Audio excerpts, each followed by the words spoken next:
नमस्कार मित्रों। कल्पना कीजिए कि पूरा संसार जल में डूब चुका है। पर्वत गायब, धरती लुप्त और आकाश में केवल बादल और नीचे अनंत समुद्र। और उस प्रलय के बीच एक विशाल दिव्य मछली, जिसके सींग से बंधी है मानव सभ्यता की आखिरी आशा।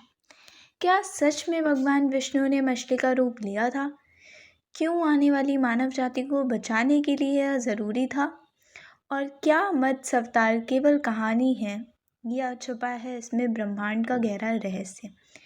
आज के इस वीडियो में हम जानेंगे भगवान विष्णु के पहले अवतार यानी मत्स्य अवतार की संपूर्ण और अद्भुत कथा।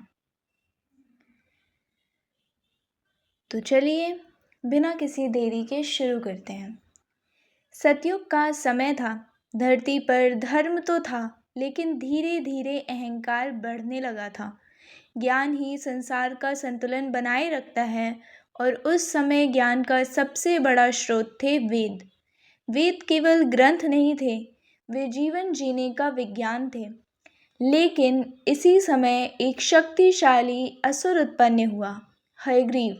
उसने कठोर तप किया और अपार शक्ति प्राप्त की। शक्ति मिलने के बाद उसका अहंकार बढ़ गया। उसने सोचा, यदि ज्ञान ही संसार की शक्ति है तो मैं इस ज्ञान को ही छीन लूँगा। और एक दिन उसने ब्रह्मा जी से वेदों को चुरा लिया और उन्हें समुद्र की गहराइयों में छिपा दिया। वेदों के बिना संसार बदलने लगा। लोग धर्म भूलने लगे, सत्य कमज़ोर होने लगा और प्रकृति का संतुलन बिगड़ने लगा। ब्रह्मा जी चिंतित हो गए। उन्होंने समझ लिया कि यदि ज्ञान वापस नहीं मिला तो सृष्टि नष्ट हो जाएगी। तभी ब्रह्मांड में प्रलय का समय भी निकट आ रहा था। दक्षिण भारत में एक महान राजा राज्य करते थे, राजा सत्यव्रत।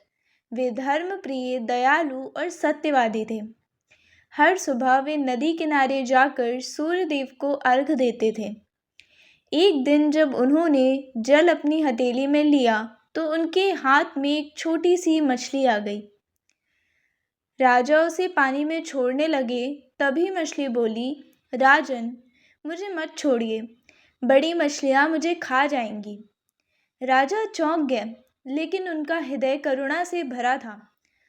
उन्होंने मछली को अपने कमंडल में रख लिया, लेकिन कुछ ही समय में मछली बड़ी हो गई।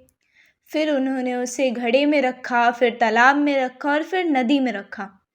हर बार मछली इतनी तेजी से बढ़ती कि जगह छोटी पड़ जाती। जब मछली को समुद्र में छोड़ा गया तब वह विशाल रूप में प्रकट हुई। उसका शरीर तेज से चमक रहा था। तभी मछली ने कहा, राजन, मैं कोई साधारण जीव नहीं, मैं स्वयं भगवान विष्णु हूँ। राजा सत्यव्रत ने उन्हें तुरंत प्रणाम किया।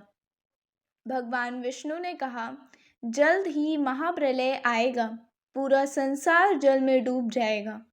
उन्होंने राजा को आदेश दिया कि श्रेष्ठ बीजों को इकट्ठा करो, सभी जीवों के प्रतिनिधि को साथ लो और एक विशाल नौका बनाओ।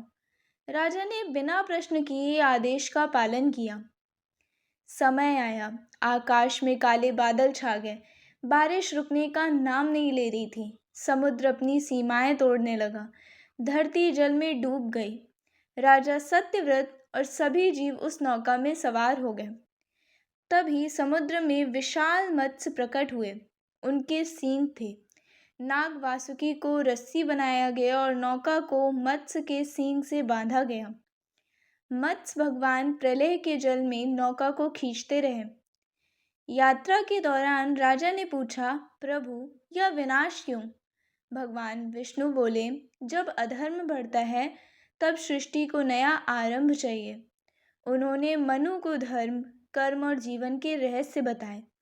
इसी ज्ञान को आगे चलकर मनु स्मृति का आधार माना गया। प्रलय के बीच हयग्रीव प्रकट हुआ। उसके पास वेद थे। तभी मत्स्य अवतार ने उससे युद्ध किया। भीषण संघर्ष के बाद भगवान विष्णु ने असुर का वध किया और वेद वापस प्राप्त किए। जल धीरे धीरे कम हुआ। नौका हिमालय की ऊंचाइयों पर रुकी। मनु और शत्रुपा से नई मानव जाति का आरंभ हुआ और ज्ञान फिर से संसार में फैल गया। मत्स्य अवतार केवल एक कहानी नहीं, इसका संदेश है कि ज्ञान को बचाना ही मानवता को बचाना होता है और छोटे जीव में भी ईश्वर हो सकते हैं। मछली जल में रहती है और जल जीवन का प्रतीक होता है, अर्थात भगवान जीवन के मूल रूप में प्रकट हुए। मत्स्य अवतार हमें यह सिखाता है कि संकट से पहले तैयारी करो, ज्ञान को कभी मत खो। अहंकार विनाश लाता है और धर्म संतुलन बनाए रखता है। तो मित्रों, यही थी भगवान विष्णु के मत्स्य अवतार की अद्भुत कथा। अगर आपको यह दिव्य कहानी पसंद आई हो तो वीडियो को लाइक करें, चैनल को सब्सक्राइब करें और कमेंट में लिखें जय श्री हरि। मिलते हैं किसी अन्य कथा के साथ।